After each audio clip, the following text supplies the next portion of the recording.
Good morning. We welcome those of you that are worshiping with us at home where it's dry and safe. We have a brave crowd who's here today. We're hoping to avoid getting wet, but you know what? So what if it happens? So we'll move right into our text and message for today. We're walking our way through the book of Exodus. Thanks to Adam last week for filling in for me. His great job talking about the passage through the waters of the Reed Sea, we think it was in that translation. So it's a little bit later. The people have been gone from their captivity in Egypt for about a month, maybe 6 weeks. We could look at the exact dating in the scripture and in Hebrew calendar and figure that out. So they've been out a little while, and they're starting to remember the way it was back when they were slaves in Egypt, and it's not sounding so bad.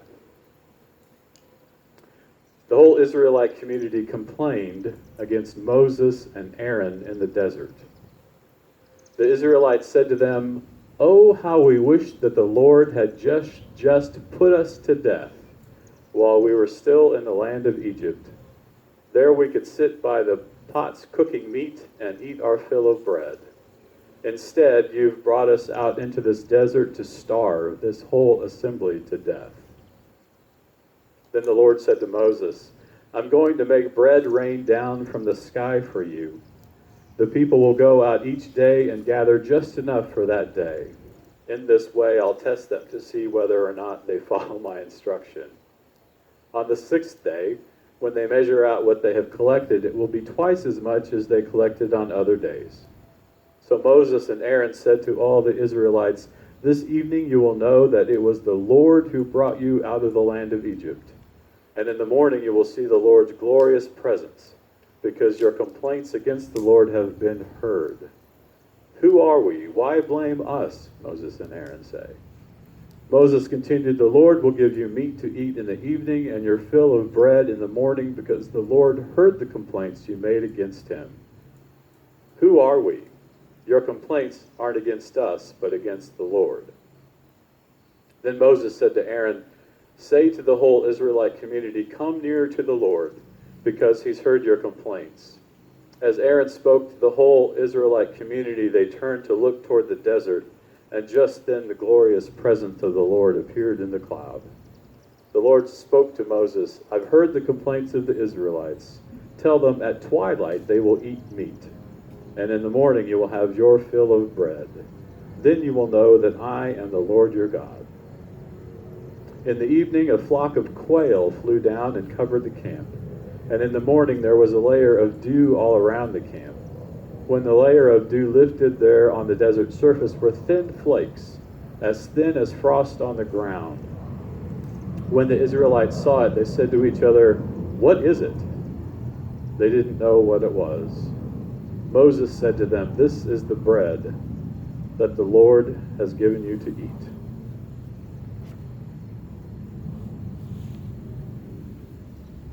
So many of you know that Melody and I spent a week in Colorado. We got back last Sunday, drove back. Estes Park, our main goal, of course, was to go to Rocky Mountain National Park, where we spend each day up in the mountains doing some short hikes. The way we like to do it is get on the trail kind of mid-morning and hike somewhere pretty and have a picnic lunch there that we pack with us, and then walk back down and get back to the condo and have a nice dinner. We don't really rough it, but it's beautiful, and we picked the absolute perfect week to be there. It snowed there the week before, and we missed that. It was beautiful weather.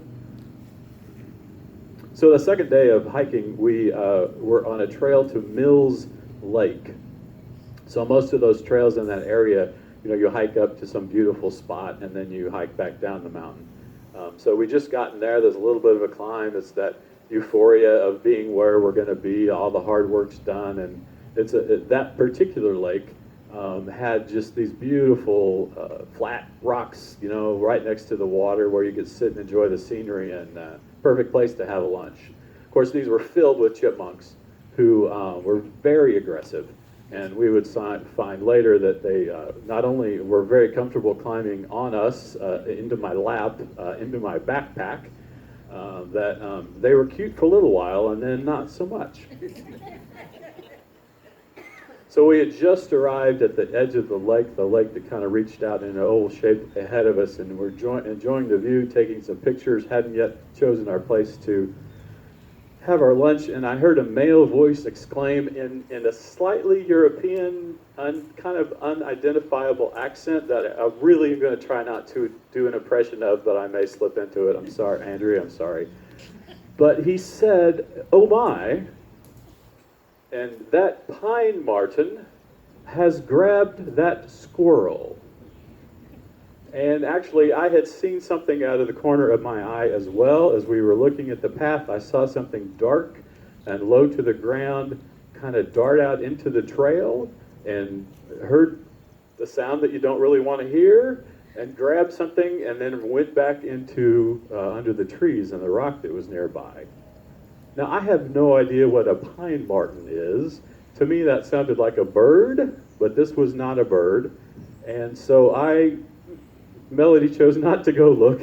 I went around and looked under the trees, and there indeed was a small creature, kind of cat-sized, dark, almost entirely black. I looked up later, a pine marten is an animal that lives in the British Isles and Europe. That's a relative of the weasel and the mink family. And I think this particular animal, from the glimpse I saw of it, was a mink. And the squirrel that it had apprehended was actually a chipmunk. And so I said to my European friend, actually that's a chipmunk. And he just kind of looked at me blankly, like, no, that's a pine marten and a squirrel. And we didn't have a conversation, but he was very disturbed. Gene's showing pictures of pine martens over there. He was very disturbed that the perpetrator of the crime had left the little thing still alive. And it was kind of sad. And so I think he used the word dispatch. I wish that he would dispatch him, because, it's kindness. And chipmunks are cute. And pine martens and weasels and minks are not cute. They're evil.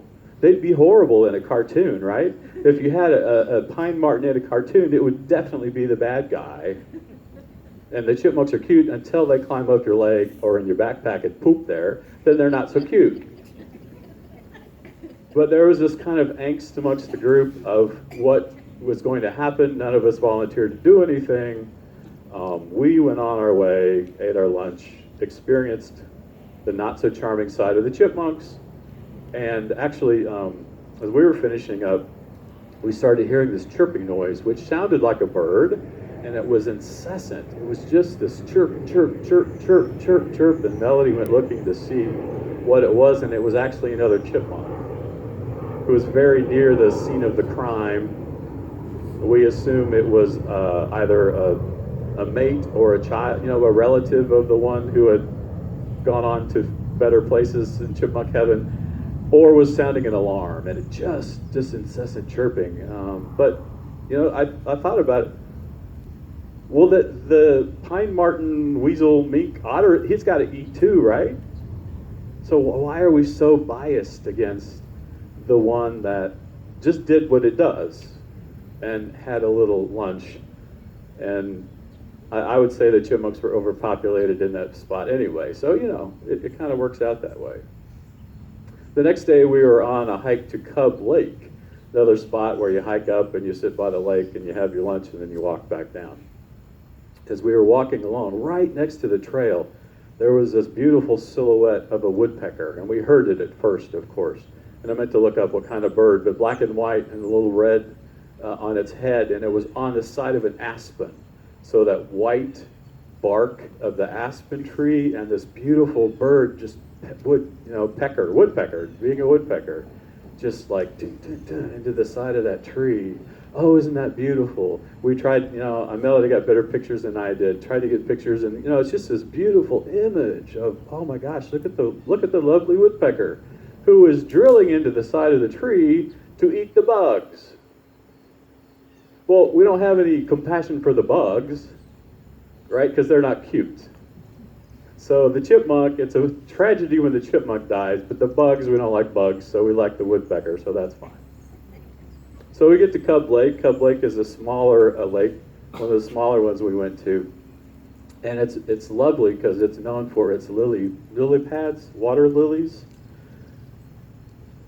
About at least half of the lake on the rim of the lake is covered with these lily pads, leaving just a small space of open water in the middle. And they're lovely. They're lovely to look at. There was a group of ducks that were kind of enjoying being in the water lilies and moving around. And then I think finding things to eat as well. But when I read the description of that hike, the expert said that the signs of water lilies in a lake, in a mountain lake, means that the lake is dying. It means that the lake is silting up and that the water is so shallow that the water lilies are able to get root in the ground, right? So in another 100, 200, 500 years, that lake will not be a lake anymore. And in their words, it was dying. So, hey, look at the pretty water lilies that are a sign that this lake is on its last legs. Surrounding the lake, forest that had been in a fire, a pretty bad forest fire at some point, some time ago. Again, this time not that pretty, but in the midst of the dead trees, new life, green. You know, it was just starting to come back. And if you looked for the beauty of the new life of the green, it kind of balanced out all the dead that was there. I made the mistake of reading the comments on somebody's post, never read the comments, but somebody, said, I was so disappointed because I hiked up the side of that mountain and all I saw was dead trees. It was much prettier when I was there 20 years ago.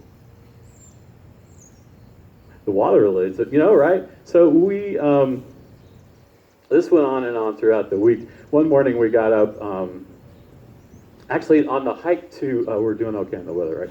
We're on the hike to Cub Lake. We ran into a young man from Platte City.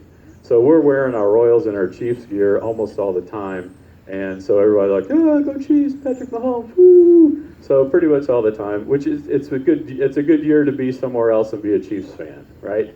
So speaking of new life out of death, Kansas City sports. So this young man, as we passed on the trail, went, yeah, go Chiefs. And we went, yeah, woo, go Chiefs. It was kind of getting old by the third day. And then he said, are you from Kansas City? And I kept walking because we've been drawn into these conversations before. And I said, yeah, from north of the river. And he said, oh, really? I'm from Platte City. And I was like, what? Hang on. So I stopped. His name was Travis Froge. I dropped some of your names, and he was like, oh, yeah, I know them. Delightful young man. There was his wife and his kids. We had this really nice chat about y'all, and we told stories. And I'll use those later in another sermon. And no, it was just very nice. And then he said to us, have you heard the elk bugle? I meant to look this up. That's the term I'm going to use. Bugling. This is the time of year when the boy elks and the girl elks are deciding who's going to be dad, right?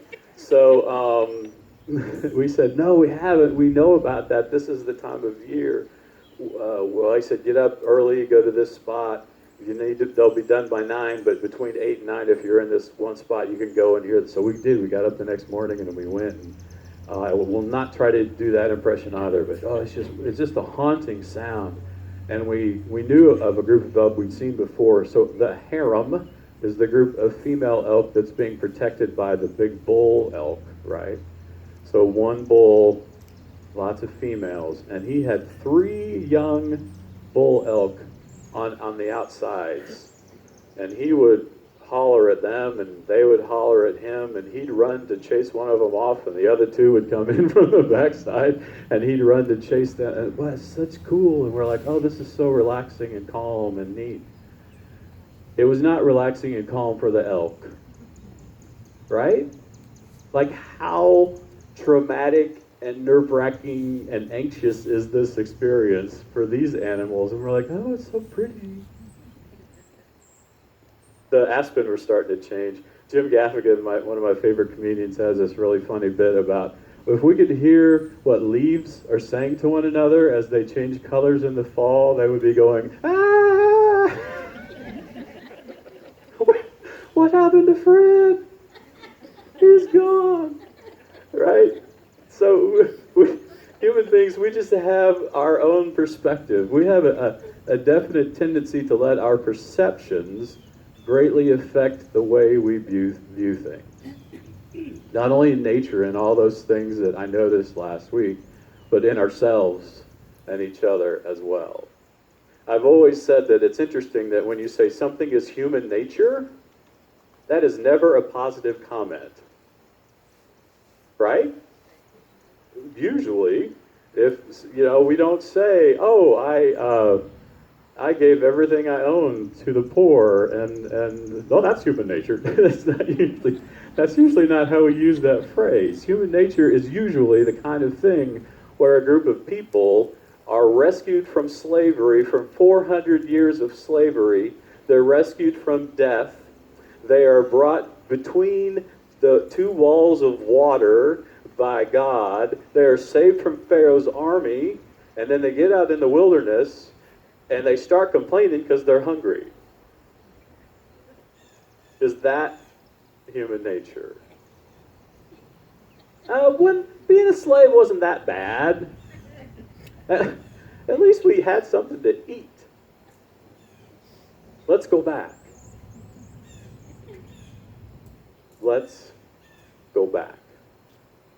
So one of my favorite contemporary theologians, spiritual wisdom teachers, has re-released a book recently. I've used this phrase. I will use it again. I'll use it today. But he says that the pattern of life is order, disorder, or chaos, reorder.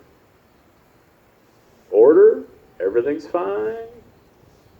Disorder, something happens and we get thrown off, and suddenly all of the stuff that was fine that made sense to us doesn't make sense anymore. Reorder. There's something about human nature that wants it to be order, disorder, order. Oh, we could just go back. We could just go back to the 1950s and all of you ladies stayed at home and wore pearls and greeted us when we came home from work, right? Leave it to Beaver. Did that ever really happen? Order, disorder, which is chaotic, and it's pine martens and chipmunks. It's elk in their mating season. It's leaves dying and falling to the ground. It's uncomfortable for us, but it's the only thing that leads to new life.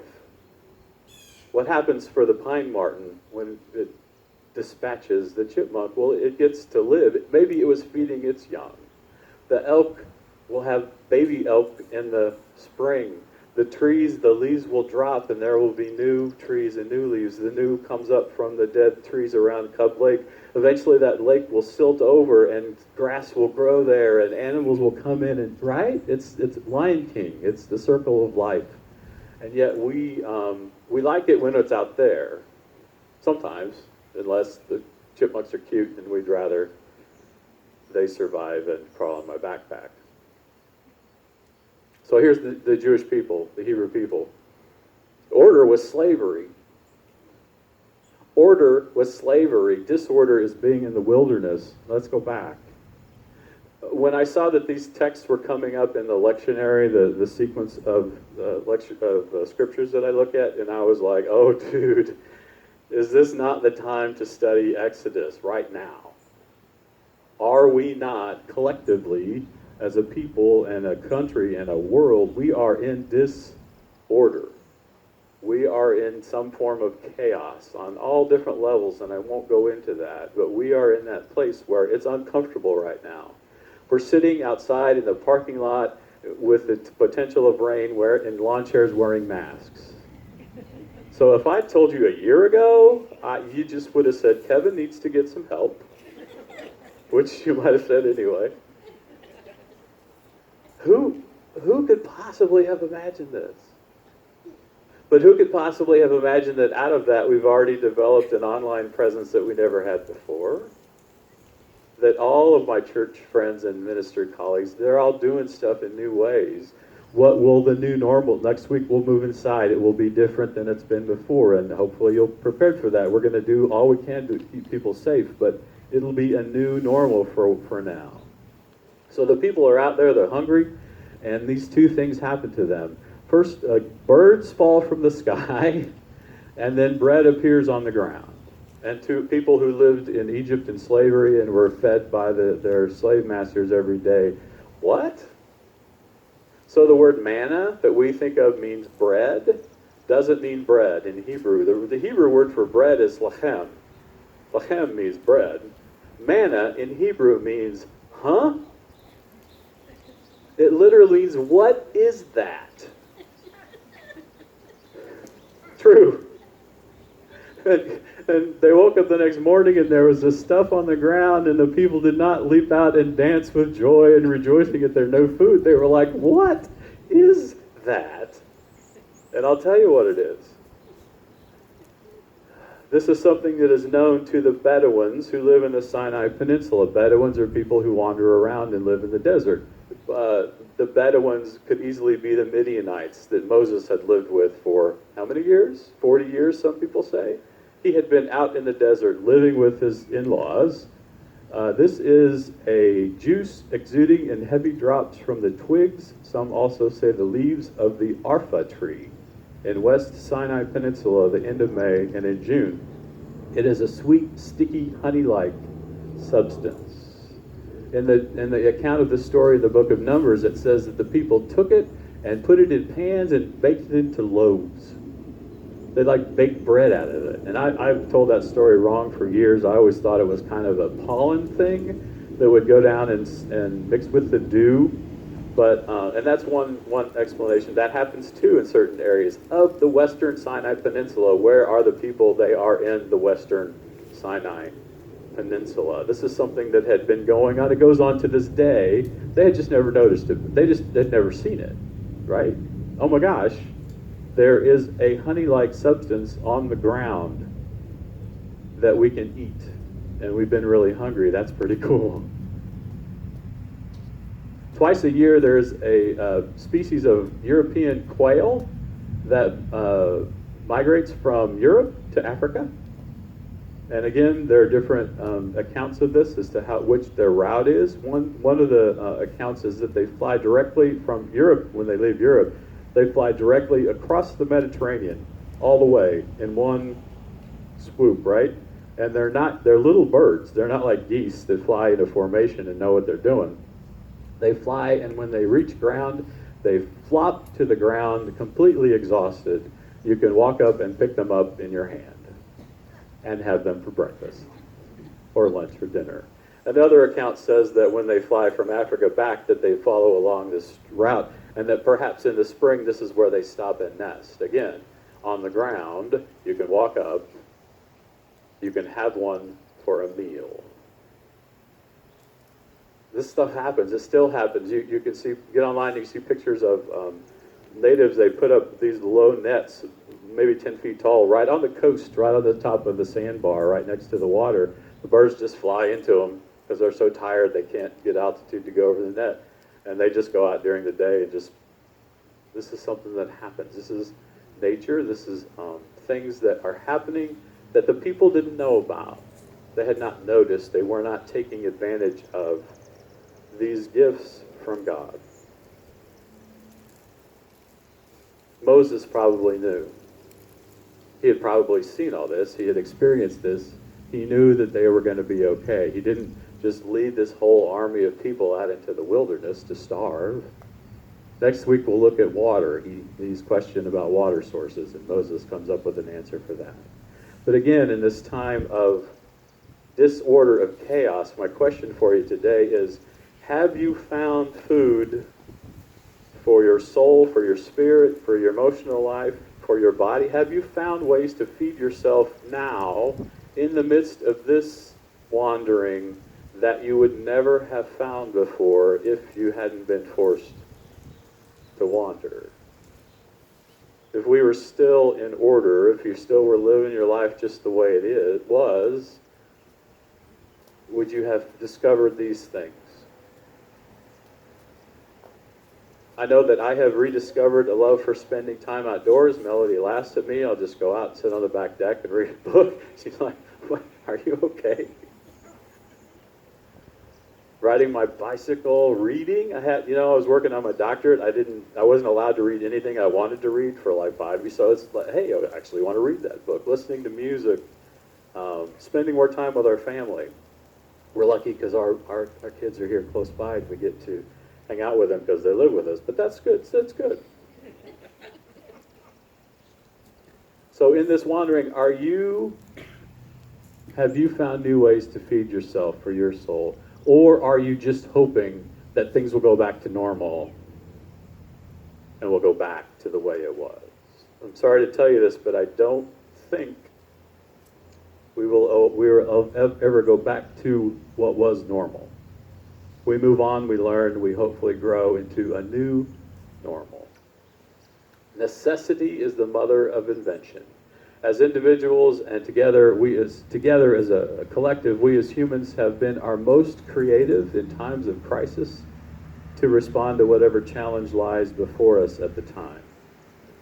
The story of our faith, the story of Moses, the story of the people of Israel would be quite different if they had decided to go back to being slaves in Egypt, where it was familiar and comfortable in some weird way.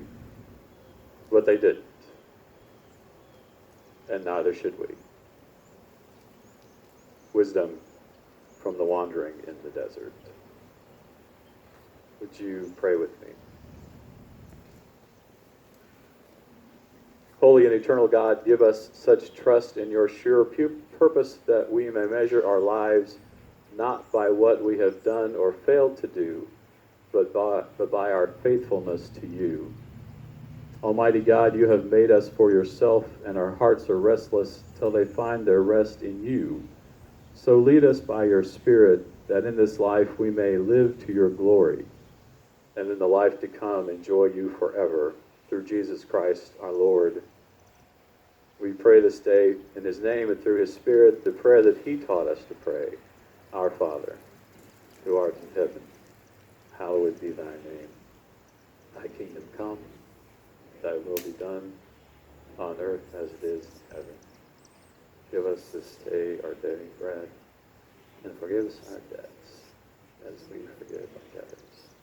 And lead us not into temptation, but deliver us from evil. For thine is the kingdom, the power, and the glory forever. Something seemed really different today, and I realized I can see you all.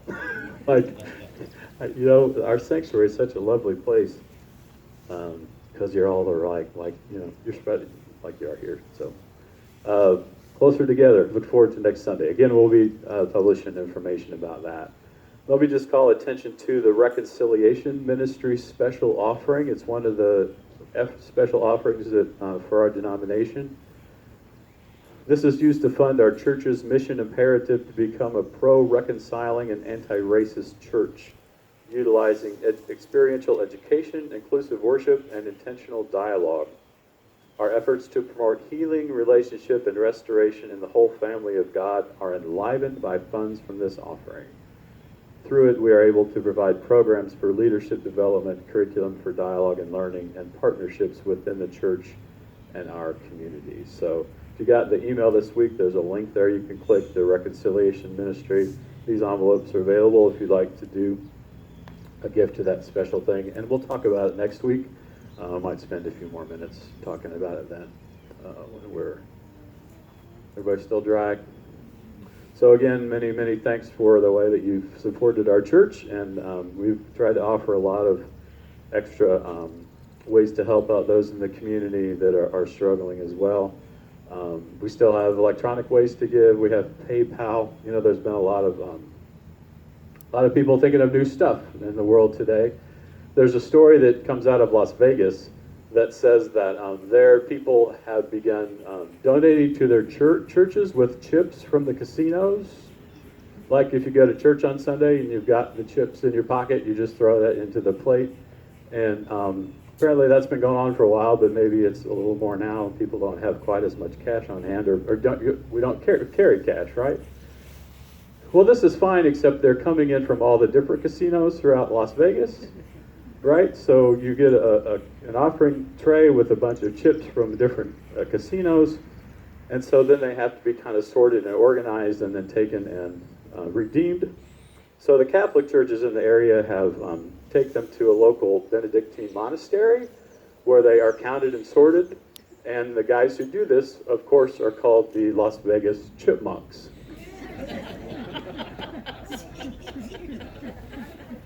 I've been waiting to tell that joke. Judy Simmons said that to me about a month ago, and I was like, chipmunks, we got to tell the chipmunk joke today. So, and the rain held off, so now we're like, we're not wet because Kevin was telling jokes. All right, chipmunk joke, I wrote that down. And a rough transition right to communion.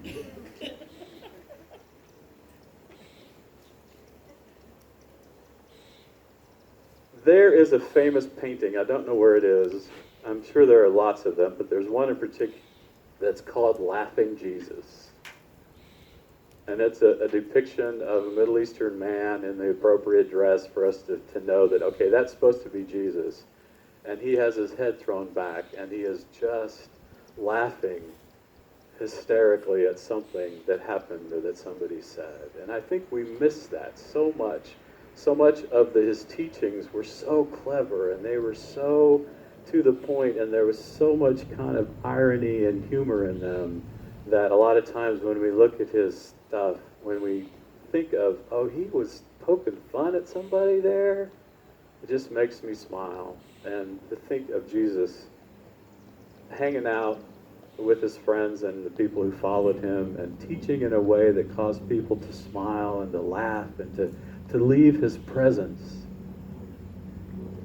remembering the things he said and laughing about them, right? That is a beautiful image of Jesus. He was gathered with those same friends that he had spent so much time with on that last night. They had shared a sacred meal that had celebrated the Passover of his people's ancient exodus from Egypt, right? That meal that they shared, bread and wine. And although it was a heavy time and there was things to come that he knew about, I'm sure there was still a sense of love and community and compassion and kindness there. And while they were eating, he took bread, he blessed it, he broke it, and he gave it to the disciples and said, "Take and eat, this is my body." He took a cup, he gave thanks, and gave it to them, saying, "Drink from this, all of you. This is my blood of the covenant, which is poured out for many, so that their sins may be forgiven." All are welcome at this table. It is prepared for you.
So I haven't told a cycling story for a while. So I've been spending a lot of time on my bike this summer. Ride almost the exact same trail. Been riding about once a week. Actually, the same place I've been riding for about the last 5 years. Line Creek Trail. It's beautiful. 90% of the route I ride is a trail off the road. It's me and pedestrians and people with their dogs and other cyclists. So it's pretty safe. It's one place where I have to jump on the road to get from one trail to the next. There's another place that I've chosen to, for about a mile, get off the trail, get on the road, 2-lane road, narrow, up to a stoplight, turn left onto a 4-lane busy thing. I've chosen to do that because the trail in that spot scares me. So just as you're getting to the place where you're going to turn off to go to the road, there's a hill. There's like this hill. And I'm like, nope, not going to do that. Now on the road is the place where over the past few years I have been honked at repeatedly, I have been cursed at more than once, and physically threatened on one occasion. And yet I continue to choose to ride on the road because I'm afraid of that hill. So this week, I walked it a few times. Mel and I went the other day, and that hill is really, really steep for like not very long. And I was riding yesterday, and I was like, I'm going to go up that hill. So I did it twice, actually. I did the route twice. The second time I timed it, it took, at like the lowest gear, cranking as hard as I could it took me 30 seconds to get up the hill. 30 seconds. And then it's flat for a half a mile. And I'm like, what is wrong with me? Don't answer. There's a couple of other hills. There's a couple other places where I gotta work really. The one was 20 seconds. I worked really hard. About halfway down that flat stretch, on the right side, Line Creek, there's a waterfall. And it's Missouri, so it's not, it's like knee-high. But it's beautiful. And everybody else is scared of that hill too, so there aren't very many people around. And I rode by, like, it's lovely. It's just as pretty as some of the places where we were in Colorado. And I missed it for the last 5 years because I was on the road, because I was scared of the hill. I'm never getting back on the road again, right? I'm going to ride up the hill, and while I'm climbing the 30 seconds up the hill, I'm going to think about the waterfall that I get to see and notice the beauty there, and not let my fear affect new beautiful things that I might see in my life. My prayer for you is the same. Go in peace today. Amen.